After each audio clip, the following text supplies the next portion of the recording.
Bonjour, je m'appelle Emeline et je vous souhaite la bienvenue sur Cross Culturel. Ici, vous entendrez des témoignages, des faits divers et puis des histoires, tout simplement, en lien avec les différences culturelles. Si le sujet vous intéresse, abonnez-vous, comme ça vous recevrez une notification lorsque je sortirai de nouveaux épisodes. Et maintenant, préparez-vous à embarquer pour ce 14e vol à destination de Shanghai. Le témoignage cross-culturel de Jean-Charles Letellier se poursuit. Aujourd'hui, nous allons nous intéresser au marché du vin français en Chine. Comment les vins français sont-ils perçus? Les vignobles chinois peuvent-ils les reproduire? Et puis tout simplement, quels sont les alcools que les Chinois consomment? Ce sont les questions auxquelles Jean-Charles a accepté de répondre.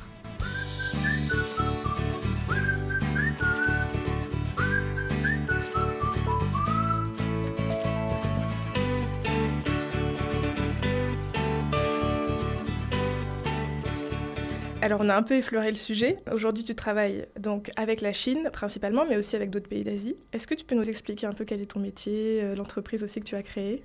Ok, donc moi j'ai deux activités principales. Donc je suis entrepreneur. J'ai créé ma société qui s'appelle Vinifield, qui est une société qui accompagne les dirigeants d'entreprise à exporter leurs vins, champagne et spiritueux en Asie, principalement sur les marchés chinois, japonais, coréens et l'Asie du Sud-Est. Et je donne aussi donc des conseils de consulting, d'implantation de marché sur des stratégies de prix, sur des recrutements, sur pas mal de petites choses, qui fait que ça les aide beaucoup. Au lieu de recruter un responsable commercial ou un directeur commercial Asie, ils font des grosses économies puisque je leur apporte des études de marché ou tout simplement des ventes puisque je suis aussi donc agent commercial. Et je suis aussi donc responsable commercial export dans une société qui s'appelle Les Bouchages de l'Age, qui est située à Cognac.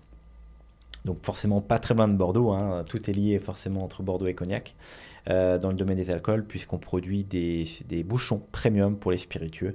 Donc on travaille avec des grands groupes comme LVMH, comme Diageo, Pernod Ricard, enfin c'est vraiment des grands groupes.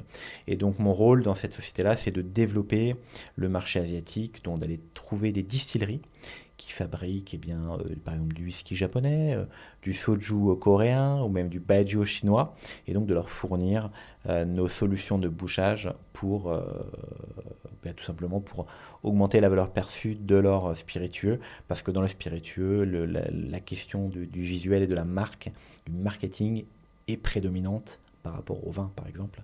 Tu mentionnais à l'instant ton entreprise, Vinifield. Donc toi, ton objectif, c'est de finalement faire bénéficier du réseau que tu as créé depuis des années à des entrepreneurs français qui souhaiteraient vendre leurs vins et spiritueux en Asie, c'est ça? Exactement, puisque pendant presque 15 ans, j'ai pu côtoyer des importateurs, des distributeurs, principalement en Chine, et après dans toute l'Asie. Donc en réalité, des sociétés qui souhaiteraient exporter sur ces marchés-là, même au niveau de l'agroalimentaire, peuvent tout à fait me contacter, puisque les relations sont primordiales pour faire vraiment, je dirais, intermédiaire entre le producteur, qui pour la plupart n'y connaissent absolument rien sur les marchés d'Asie, et Bien sûr. il n'y a aucun problème.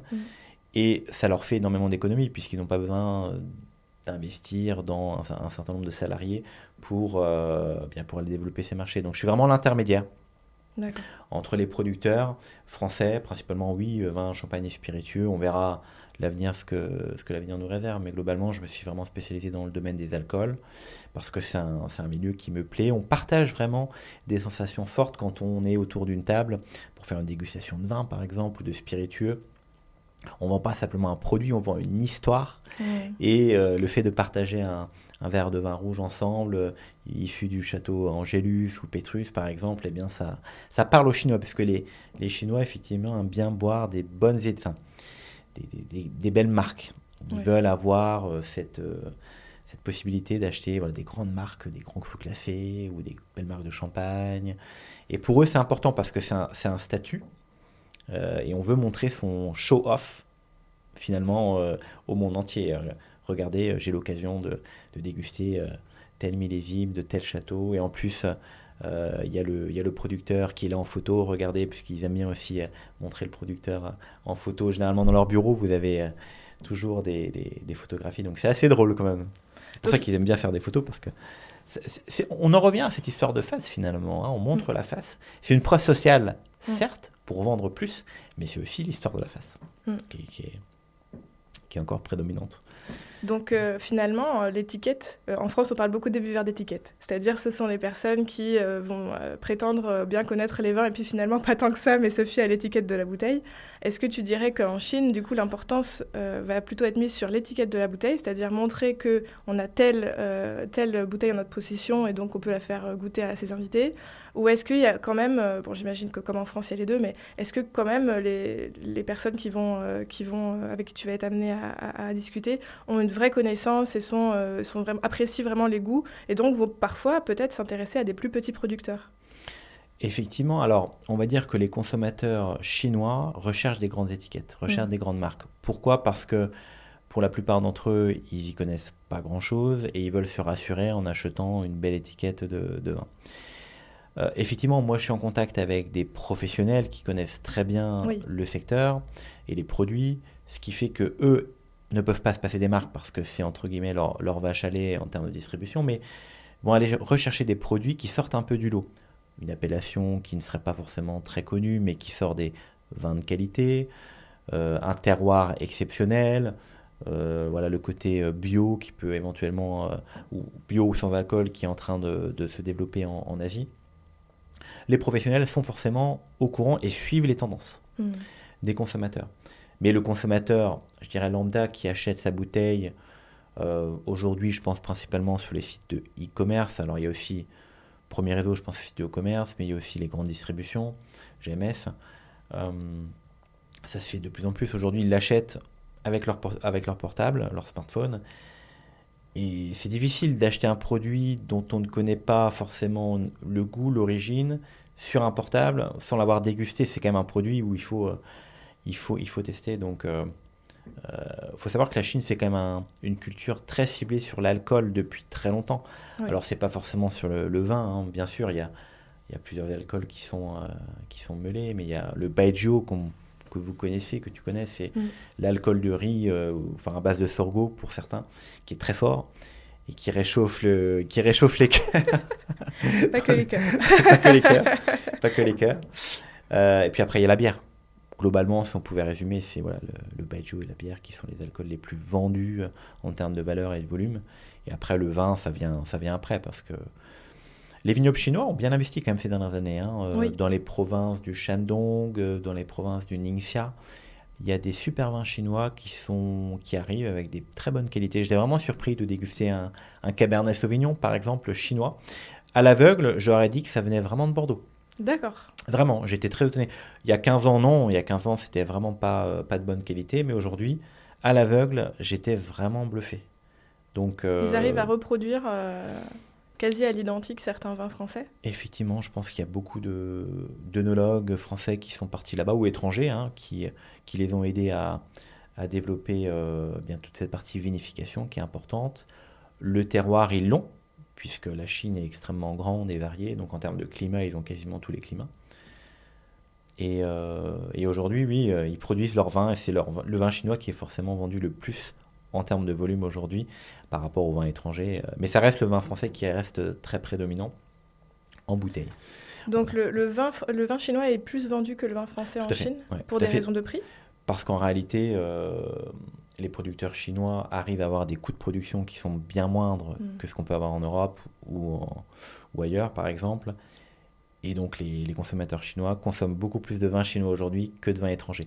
La part des vins étrangers, ça reste minime en réalité. Ouais. Mais comme nous, on est ciblé là-dedans, on sait très bien que c'est pas la majorité des consommateurs.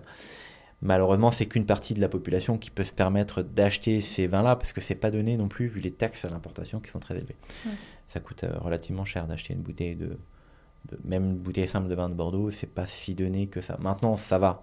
En 2024, c'est quand même beaucoup plus accessible qu'il y a 10 ans, 15 ans. Il y a un autre phénomène qui est le phénomène des contrefaçons. Ça, c'est un gros problème pour les producteurs, à la fois en Chine, mais aussi à l'étranger. Donc, puisque ça existe toujours, la contrefaçon en Chine, même dans les alcools, ça existe. Je me suis déjà retrouvé, par exemple, à Chengdu, à boire du faux baijiu, par exemple, même du faux baijiu. Et donc, comment on le reconnaît? C'est simplement qu'en fait, il est mélangé à d'autres alcools ou il est dilué Et ça fait vraiment mal à l'estomac, on se sent vraiment très mal après l'avoir bu, et j'ai eu des mauvaises expériences après avoir bu cela. Et ça, par contre, ça a bien changé quand même, dans le bon sens, hein, Ouais. depuis des années, mais ça existe toujours.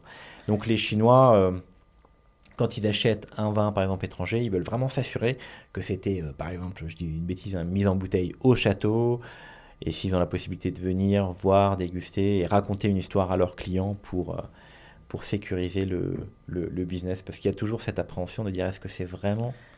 Écoute, c'est hyper intéressant ce que tu dis parce que j'ai eu une expérience comme ça en 2015 à Chongqing justement, donc juste à côté de Chengdu. Il y avait une bouteille de Bordeaux dans le restaurant dans lequel je me trouvais et on a ouvert cette bouteille.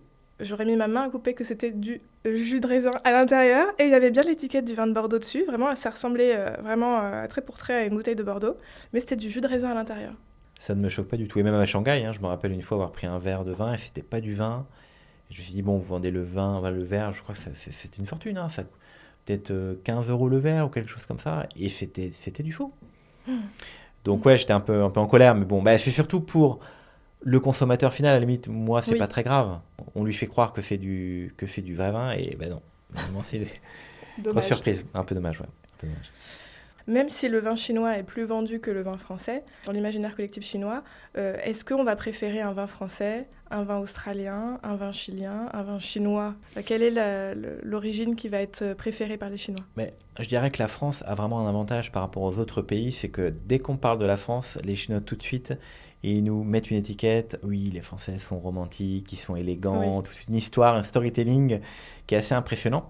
Donc, du coup, quand on vend des vins français en Chine, eh bien, on a cet avantage qui nous aide à vendre plus. Et d'ailleurs, on vend aujourd'hui, en termes de vin embouteillé en Chine, enfin des vins en bouteille, pardon, vendus en Chine, c'est la France qui est toujours prédomine. Par contre, depuis ces dernières années, effectivement, la concurrence est rude, notamment en Australie, au Chili par exemple, où ils arrivent à faire des vins de très bonne qualité, Ouais. mais avec des contraintes beaucoup moindres que nous on a dans le cahier des charges de production de vin, qui est vraiment très strict.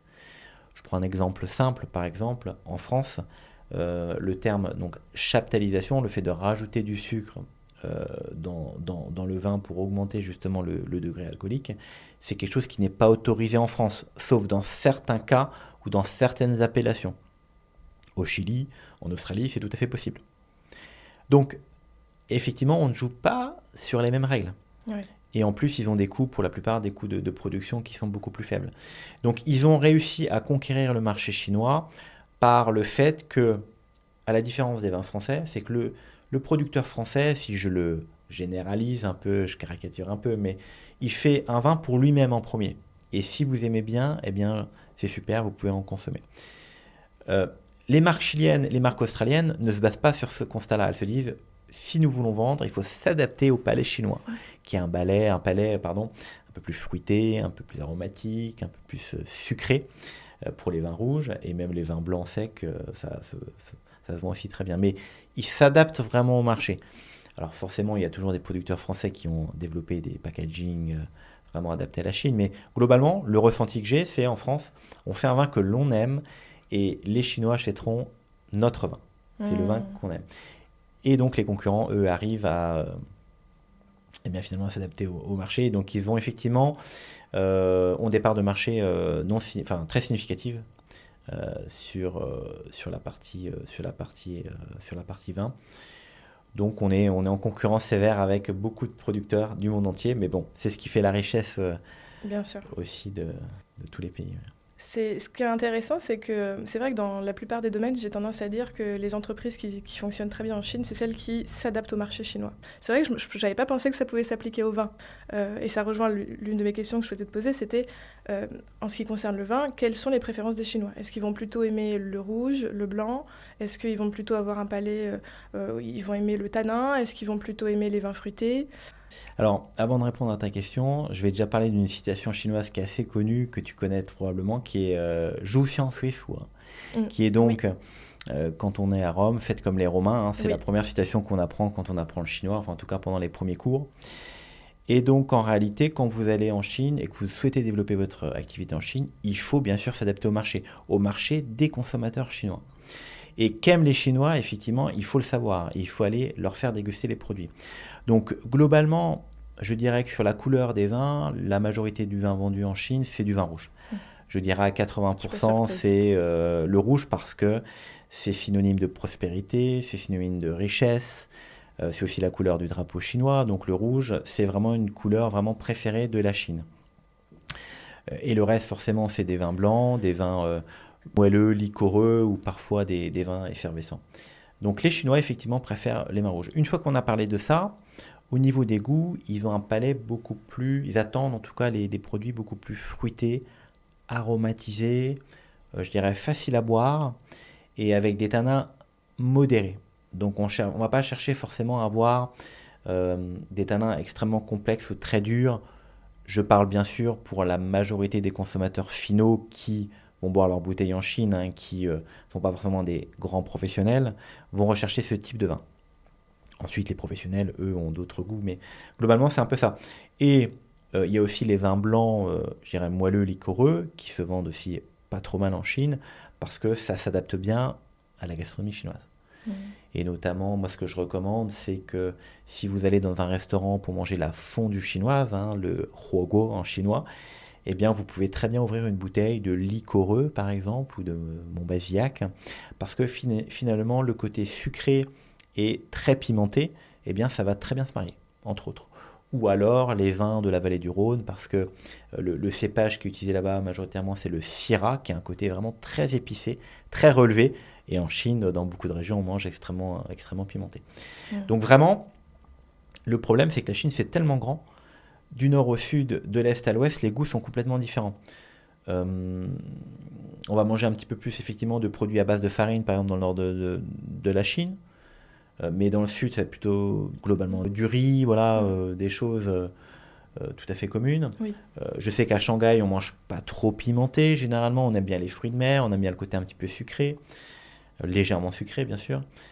Même si les Chinois ne mangent pas de dessert comme nous, on peut le manger en France. Il y a des très bonnes pâtisseries en Chine, hein, maintenant, avec beaucoup de grands pâtissiers de renom qui ont fait leurs ouvertures il y a quelques années. Mais les desserts, c'est pas quelque chose qui est prédominant. Et la différence des repas en France, c'est qu'en fait, tout est servi presque en même temps en Chine. Alors, les plats vont venir au fur et à mesure, mais on va très bien manger sur une même table du sucré, des choses acides, du pimenté, salé, avec de l'umami, tout sera mélangé en même temps. Alors qu'en France, effectivement, avec notre entrée, plat, dessert, on respecte une autre forme de gastronomie qui est différente. Mais c'était assez drôle, effectivement, les moments où j'ai pu vivre des repas d'affaires en Chine. On n'en a pas trop parlé tout à l'heure, mais il y a aussi le côté un peu institutionnel. C'est-à-dire quand on est invité par un client lors d'un repas, où il a invité ses amis, ou parfois c'est tout simplement des entrepreneurs, ou des gens avec qui il côtoie, ou ses clients, tout simplement. Dans certaines régions de Chine, notamment le Shandong, c'est assez prononcé, où en réalité, quand vous êtes assis autour de la table, déjà, les places, il faut faire attention à la place à laquelle vous allez vous asseoir. Donc généralement, il vaut mieux attendre que quelqu'un vous dise où vous mettre, pour ne pas froisser, parce que vous avez l'hôte, et puis après, ça va se décliner. Hein. Généralement, on se met d'un côté de la personne, du plus important au moins important. Donc ça, il faut savoir. Donc ça, je me laisse guider. Généralement, c'est très bien, parce que je ne connais pas encore tout. Et après, selon les régions, donc principalement dans le Shandong, parce que je connais assez bien, il va falloir porter 3 toasts. Et pendant ces 3 toasts, donc vous allez soulever votre verre et faire ce qu'on appelle le gambé, hein, donc c'est le cul sec chinois, mais vous faire un discours. Mais vraiment un discours sur les relations entre vous et puis votre partenaire. Et là, il faut se préparer parce que tout le monde vous attend. En plus, vous parlez un peu chinois, donc c'est pas toujours évident. Et je me suis retrouvé dans une situation, au début, j'ai un peu de mal. Après, ça va, on arrive à apprendre des citations, mais c'était assez stressant, ces moments-là. Ouais. Et dans d'autres régions, au contraire, c'est tout à fait libre. Hein. Je prends le cas de Wenzhou, par exemple, pas très loin, enfin, c'est vraiment au sud-est de Shanghai, pour résumer, où là, c'est un peu plus libre. On va déguster comme on le souhaite. On n'est pas obligé forcément de faire un toast avec tout le monde dans un ordre précis et choisir les personnes importantes. Donc c'est vraiment un pays qui a de multiples facettes et on peut en apprendre, je pense, toute une vie. Oui, il y a un aspect très cérémonial en fait dans le repas.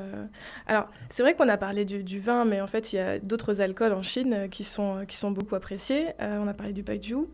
À part le baijiu, est-ce qu'il y a d'autres boissons qui sont appréciées? Et puis, y compris le baijiu, quand est-ce qu'on va le boire? Est-ce qu'il y a des circonstances particulières pour chaque alcool? Je pense qu'on le boit principalement en repas. En repas au restaurant, c'est très rare de voir un Chinois qui boit sa bouteille de baijiu à la maison. Ça se fait, j'en ai jamais vu en tout cas. Non, ça se fait vraiment en repas au restaurant. On va inviter tous nos partenaires autour d'une bonne table ronde et on va déguster. Alors, ce que j'ai appris, c'est déguster ensemble. C'est rare de déguster son verre de baijiu tout seul dans son coin. On va essayer effectivement d'aller saluer une personne en la remerciant d'avoir signé tel contrat ou d'avoir participé à tel événement. Donc c'est pour moi l'alcool le plus consommé en Chine. Alors, il y a aussi la bière, effectivement, en volume, hein, puisque les Chinois consomment énormément de quantité de bière, hein. Celle qu'on connaît le plus, c'est la Tsingtao, qu'on retrouve aussi dans les Oui. restaurants chinois en France. Oui, les consommateurs chinois sont très intéressés par ce genre de boisson. Mais après, ça dépend vraiment des régions. Par exemple, le baijiu, ça sera peut-être beaucoup plus consommé dans le nord de la Chine, tout simplement parce qu'ils ont une résistance à l'alcool qui est un petit peu plus importante que dans le sud. Je me suis retrouvé, par exemple, à boire juste un verre de baijiu avec des gens, par exemple, à Shenzhen, par exemple, vraiment dans le sud de la Chine. Et bien tout de suite, un petit verre, il devenait complètement rouge, parce qu'effectivement, non mais c'est vrai, c'est au niveau de leur génétique, Oui. il y a une molécule dans l'alcool qui fait que tout de suite, ils deviennent très rouges. Des fois oui, des fois non, mais c'est assez intéressant. Donc ce côté alcool, oui, il ressort. Mais quand même, je dirais que la consommation globale, elle a quand même un peu baissé en Chine. D'accord. Depuis l'arrivée du président Xi Jinping en Mm. 2013, puisqu'il a mis en place un certain nombre de choses, notamment les lois anticorruption, puisqu'avant les fonctionnaires, ils commandaient énormément d'alcool, et puis surtout pour les fonctionnaires, donc ça consommait beaucoup trop d'alcool, et donc il y a eu une baisse de la consommation notable depuis 2013, donc ça a bien D'accord. chuté. Les Chinois font plus attention maintenant, ils vont consommer beaucoup moins. Quelque chose qui est assez connu sur la Chine, c'est que pour signer des contrats, on va avoir besoin de boire de l'alcool. Est-ce que toi, c'est ton cas, quand il y a une signature de contrat, en général, ça va être célébré par un verre d'alcool avec ton partenaire ou pas? Je me suis retrouvé dans le cas de figure assez intéressant. C'était à Wenzhou, je crois que c'était en 2016. D'ailleurs, je le raconte dans mon livre. Et à cette époque-là, donc, je rendais visite à mon client, comme chaque année. Et je lui ai la présentation de nos produits, comme chaque année. Et donc, quelques temps plus tard, il me dit, ben voilà, on va aller dîner. Alors, on dîne très tôt en Chine, hein, 17h30, 18h. On se retrouve ensemble à dîner avec tout le monde. Et je me retrouve le seul étranger, le seul Français autour de la table. Aucun problème jusque-là. Et donc, on commence les hostilités. Donc, on va commencer à déguster les mets, à boire du vin, principalement du vin, puisque là, on était dans le cadre du vin. Et en réalité, il y a un petit peu ce côté-là où si je suis français et que je ne consomme pas du vin avec eux, ils vont très mal le prendre. Ça D'accord. peut être mal perçu. Surtout qu'en plus, moi, je suis dans la filière où je suis censé représenter les vins de France, et bien je dois aussi consommer avec eux. Le problème, c'est qu'en Chine, on déguste pas. Quand on est dans un repas d'affaires, on boit littéralement le verre. Donc les verres sont, selon les endroits, ça peut être comme ça, mais ça peut être aussi comme ça. Donc on boit soit d'un seul trait, le gambé, soit, bon, parfois on peut prendre moitié, quand D'accord. c'est vraiment trop. Sauf que ça va très vite autour d'un repas. Et je me suis retrouvé donc lors de cette soirée-là, c'était en 2016. Après quelques verres de vin rouge, je me suis vraiment retrouvé mal, vraiment très très mal lors de cette soirée. Donc j'ai dû aller aux toilettes quelques instants, vraiment très très mal. Et je suis revenu ensuite, continuer à manger, continuer à boire. Et la soirée s'est super bien passée. Tout le monde était vraiment très sympa parce que j'avais eu l'occasion entre guillemets, de montrer la face à mon client en lui disant, ben voilà, ça fait une dizaine d'années qu'on travaille ensemble, tout se passe super bien. Il choisit vraiment des vins de qualité. En plus, moi, je suis là avec vous aujourd'hui, donc vraiment, vous pouvez me faire confiance. Si vous venez en France, vous serez toujours les bienvenus. Enfin, c'est vraiment le speech. Ouais. Et donc, la soirée se termine vers minuit, 1h du matin. Donc, j'étais vraiment très fatigué. Et puis, avec l'alcool, ça se voyait bien que j'étais vraiment pas bien. Et je rentre à l'hôtel. Avant de rentrer à l'hôtel, mon client me dit, bon, demain matin, et c'était pas du tout prévu, hein, je devais rentrer à l'hôtel et repartir ailleurs le lendemain. Et il me dit, demain matin, tu viendras à 8h au bureau, on va discuter ensemble. Ah ouais, je le regarde, je dis, ouais, 8h, ok. T'es sûr? Oui, oui, c'est bon, t'es sûr, ok. Je rentre à l'hôtel, bon, ok. Je fais la nuit. Je repars le lendemain matin au bureau. Et là, j'arrive, effectivement, il me dit, bon, bah écoutez, la soirée s'est super bien passée hier, tout le monde était super content, tout le monde a passé des commandes. D'accord. Donc, ses clients lui avaient passé des commandes puisqu'il avait un petit stock sur place. Et donc maintenant, je vais te passer une commande. Donc, effectivement, on avait une liste et puis il m'a listé les produits et j'en avais pour quasiment 50 000 euros de chiffre d'affaires. Ah oui. Et ça s'est passé comme ça, juste après un repas qui s'est super bien passé parce que tout le monde était content finalement de consommer. Puis tout le monde a passé un bon moment. Moi, je leur racontais des histoires sur la France, eux sur la Chine, et on arrivait à bien s'entendre. Tout ça, bien sûr, dans un environnement presque familial, je dirais, quoi. Mais le fait de parler la langue, bien sûr, ça m'a beaucoup aidé. Si j'avais pas pu parler la langue, bien sûr, on peut faire venir un traducteur ou une traductrice, mais ça n'aura pas le même impact. Ouais. Forcément. Vaut mieux parler un tout petit peu chinois plutôt que de ne pas parler chinois du tout et d'avoir une interprète. Tout à fait. Je pense que... Ou alors, on ne parle pas du tout chinois, on fait venir une interprète. On peut faire des blagues, mais le problème, c'est qu'on ne va pas maîtriser ce qui va être dit derrière. Oui. Et on ne va pas maîtriser non plus ce que notre client veut vraiment nous dire, puisqu'il y a un intermédiaire qui est là. Et parfois, la traduction fait que on perd des informations. Exactement. On ne dit pas forcément toutes les informations. Moi, j'ai été témoin de certaines choses. Par exemple... c'est plutôt d'un producteur qui parlait à son client de manière assez dure en français et le traducteur essaie de modérer les propos parce que sinon ça allait vraiment choquer le client. Obligé. Sinon, je pense que la relation aurait été complètement brisée. Ça, c'est toutes les nuances d'un interprète, en fait. Et l'intérêt aussi, parfois, d'avoir un interprète, en réalité, c'est qu'ils vont traduire ce qu'il faut culturellement traduire. Tout à fait. Mais par contre, effectivement, on peut perdre de l'information entre deux, quoi. Et voilà, c'est déjà la fin de ce 2e épisode avec Jean-Charles Letellier. La dernière partie de notre échange, qui concerne le milieu des affaires en Chine, sera publiée dès la semaine prochaine. J'espère que cet épisode vous a plu.